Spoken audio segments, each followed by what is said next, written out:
Hello students, diploma electronics second year के subject micro processor EL 207 के fourth unit 8085 instructions and programming के 14th part में आपका स्वागत है। इस पार्ट में हम 4.7 topic machine and assembly language cover करेंगे। मशीन लैंग्वेज, जैसा कि नाम से हम देख सकते हैं, किसकी लैंग्वेज? मशीन की लैंग्वेज। माइक्रो प्रोसेसर को हम जो भी इंस्ट्रक्शंस देते हैं वो उस लैंग्वेज में होना चाहिए जिसे वो समझ सके। और हम पहले देख चुके हैं कि माइक्रो प्रोसेसर को क्या समझ में आता है? बाइनरी लैंग्वेज 0 और 1। उसे सिर्फ दो नंबर्स, दो बिट समझ में आते हैं, जीरोस और वंस।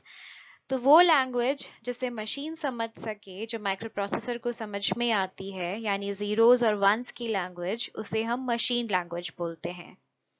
फॉर एग्जाम्पल 0100 4 times 1, जो ये इंस्ट्रक्शन है, ये अगर हम माइक्रो प्रोसेसर को देते हैं तो वो एक्यूमुलेटर के डेटा को रजिस्टर C में कॉपी कर देता है।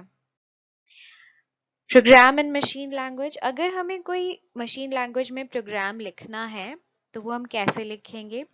यहाँ पे हमने एक प्रोग्राम कंसिडर किया है टू ऐड टू नंबर्स, दो नंबर्स को ऐड करने का। तो फर्स्ट कोड जो है, जैसे 0011 एंड 3 times 10, ये कोड क्या करता है? ये एक्यूमुलेटर में डेटा कॉपी करता है।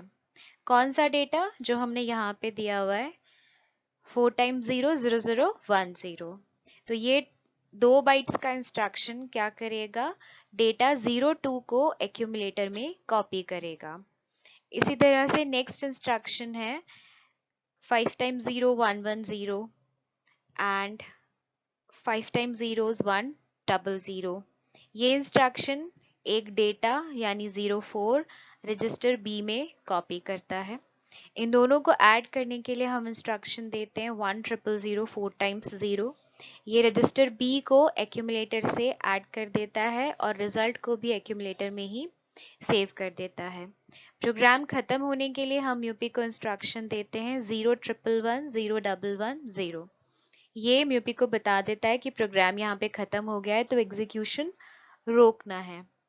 तो इस तरह से मशीन लैंग्वेज में अगर हम कोडिंग करते हैं तो हमें जीरोस और वंस में करनी होती है। अब इस तरह से अगर हम जीरोस और वंस में प्रोग्रामिंग करने लगे तो ये तो छोटा सा प्रोग्राम था, इसलिए ठीक है, बट अगर बहुत ज़्यादा लाइंस के कोड्स होते हैं तो उस समय इस तरह से प्रोग्रामिंग करना बहुत ही टीडियस टास्क है, बहुत मुश्किल है। प्लस इन्हें समझना, एक बार अगर हमने प्रोग्राम लिख दिया तो हम उसमें एरर्स नहीं ढूंढ सकते। हमें इतने सारे कोड्स को समझना, वंस और जीरोस को याद रखना कि कौन से कोड का क्या मतलब है, ये सब बहुत ही डिफिकल्ट होता है। इसीलिए हम बात करते हैं असेंबली लैंग्वेज की।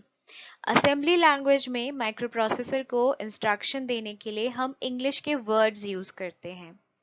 ये वर्ड्स मोस्टली जो इंस्ट्रक्शन हम उसे देना चाहते हैं उसकी शॉर्ट फॉर्म होती है, और असेंबली लैंग्वेज के टर्म्स में उन्हें हम निमोनिक्स कहते हैं। तो असेंबली लैंग्वेज में हम क्या यूज करते हैं?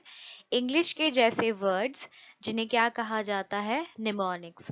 और निमोनिक्स एक्चुअली में क्या होते हैं? वो इंस्ट्रक्शंस के शॉर्ट फॉर्म्स होते हैं। जो भी काम हमें माइक्रो प्रोसेसर से करवाना है उस काम का शॉर्ट फॉर्म निमोनिक कहलाता है। तो क्योंकि इंग्लिश की लैंग्वेज में काम करना आसान है, तो ये लैंग्वेज मशीन लैंग्वेज से इजी पड़ती है हमें प्रोग्रामिंग करने में या फिर हमारे एरर्स ढूंढने में। फॉर एग्जाम्पल, अगर हमें डेटा ट्रांसफर करना है तो हम लिख देंगे मूव, MOV, मूव, एक जगह से दूसरी जगह डेटा ले जाने के लिए। ऐड करना है तो हम लिख देंगे ADD, ऐड। कंपेयर करना है तो कंपेयर का शॉर्ट फॉर्म लिख देंगे CMP। तो अगर हम वही प्रोग्राम जो हमने मशीन लैंग्वेज में लिखा था दो नंबर को ऐड करने का, वो अगर असेंबली लैंग्वेज में लिखते हैं तो हम सिंपल इंग्लिश यूज करते हैं MVI A,02, move immediate A with 02, 02 data को A में मूव कर दो। MVI B04, 4 को B में मूव कर दो। ऐड B, B को A से ऐड कर दो। हॉल्ट, रोक दो। तो इस तरह से प्रोग्राम अगर हमारे सामने लिखा हुआ है तो हमें समझने में भी आसान है, हमें लिखने में भी आसान है। बनिस्बत के जीरोज और वंस। जीरोज और वंस हमें याद नहीं है होते, अगर हम कहीं पे उसे पढ़ते भी हैं, वो प्रोग्राम हमारे सामने लिखा हुआ भी है, तो उन जीरोज और वंस को देखकर उस प्रोग्राम को समझना भी हमारे लिए बहुत मुश्किल है। तो मशीन लैंग्वेज की जगह हम लोग कौन सी लैंग्वेज यूज करते हैं? Assembly language. तो असेंबली लैंग्वेज एक पर्टिकुलर प्रोसेसर के लिए डिजाइन की गई होती है, जैसे कि 8085 की लैंग्वेज मोटोरोला 6800 की लैंग्वेज से अलग होती है। क्योंकि माइक्रो प्रोसेसर असेंबली लैंग्वेज नहीं समझ सकता। म्यूपी को कौन सी लैंग्वेज समझ में आती है? जीरोज और वंस की, उसे सिर्फ मशीन लैंग्वेज समझ में आती है। तो अगर हम असेंबली लैंग्वेज में प्रोग्रामिंग कर रहे हैं तो वो उसे कैसे समझेगा? उसके लिए हम एक सिस्टम यूज करते हैं, असेंबलर। असेंबलर एक प्रोग्राम ही होता है जो कंप्यूटर के अंदर, माइक्रो प्रोसेसर के अंदर लिखा हुआ होता है। वो क्या करता है? वो जो भी हमने असेंबली लैंग्वेज में प्रोग्राम लिखा है उसे चेंज करता है मशीन लैंग्वेज कोड में। जो भी हम इंग्लिश के टर्म्स लिखेंगे, मूव, MVI, ADD, वो उनको उनके मशीन कोड में चेंज कर देता है ताकि माइक्रो प्रोसेसर उसे समझ सके। तो इस तरह से हम असेंबली लैंग्वेज को यूज करके प्रोग्रामिंग करते हैं। मशीन लैंग्वेज और असेंबली लैंग्वेज के डिफरेंस को हम समझ सकते हैं अब।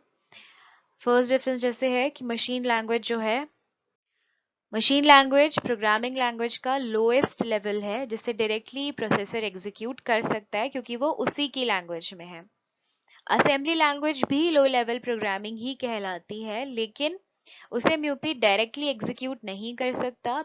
उसके लिए एक असेंबलर चाहिए जो पहले उसे मशीन कोड में चेंज करेगा और फिर माइक्रो प्रोसेसर उसे एग्जीक्यूट करेगा। मशीन लैंग्वेज जीरोज और वंस से मिलकर बनी होती है, इसमें सारा काम जीरोज और वंस में होता है। असेंबली लैंग्वेज में हम इंग्लिश जैसे वर्ड्स यूज करते हैं।